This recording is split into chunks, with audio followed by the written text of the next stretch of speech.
नमस्कार। होश की बातें चैनल पर मैं अरुण कुमार आपका एक बार फिर से स्वागत करता हूं। आज हम बात करेंगे अपनी जीभ की, ज़बान की, टंग की। जो मेडिकल साइंस कहती है कि हमारी जो ज़ुबान है वो 5 हिस्सों में डिवाइडेड है।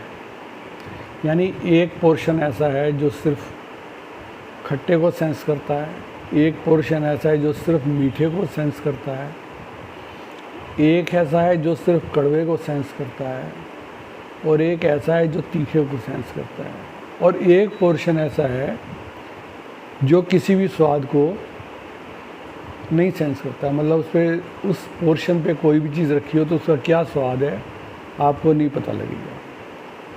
तो जब हम खाना खाते हैं तो खाना मुंह में मूव होता है, तो ज़बान का जो हिस्सा खाने का जो स्वाद है उसके हिसाब से काम करता है और हमें खाने का स्वाद आ जाता है।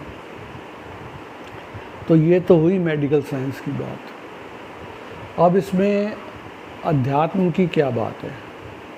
अध्यात्म की बात ये है कि जो 4 हिस्से ज़बान के जो हमारे अलग अलग स्वादों को पहचानते हैं, उनका पता लगाते हैं, हमारे को उसका पता बताते हैं, ऐसा कह लें, उन पे कहते हैं कि हमारी 4 प्रमुख जो कमज़ोरियां हैं, काम, क्रोध, मद, लोभ, वो एक एक हिस्से से संचालित होते हैं। ये 4 हमारी कमियां ज़ुबान के 4 हिस्सों से संचालित होती हैं। मीन्स के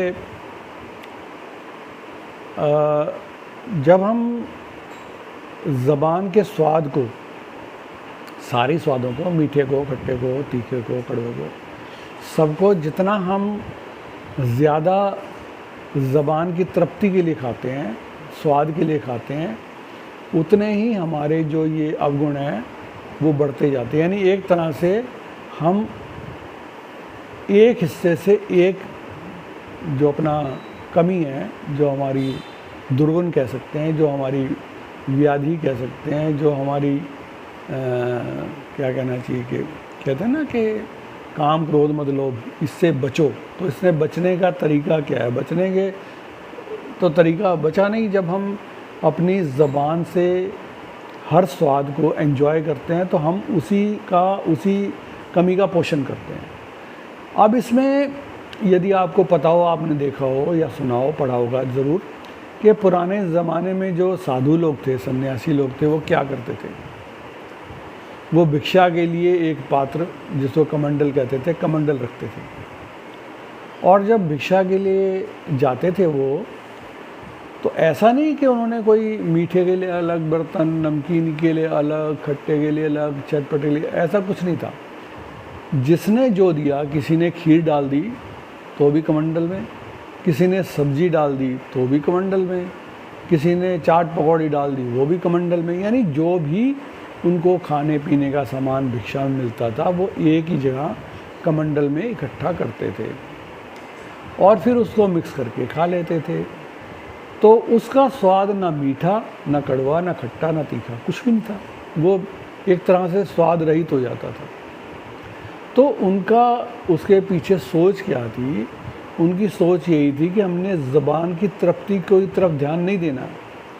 यदि हम इसकी तृप्ति की तरफ ध्यान नहीं देते, इसकी हम पिपासा को शांत नहीं करते हैं, तो ये हमारी जो अवगुण हैं उनको भी कहीं ना कहीं दमन करने का रास्ता बनेगा, उनके ऊपर हमारा कंट्रोल बढ़ेगा, वो जो हमारे दुर्गुण हैं वो भी कमज़ोर हुए धीरे धीरे समाप्त हो जाएंगे।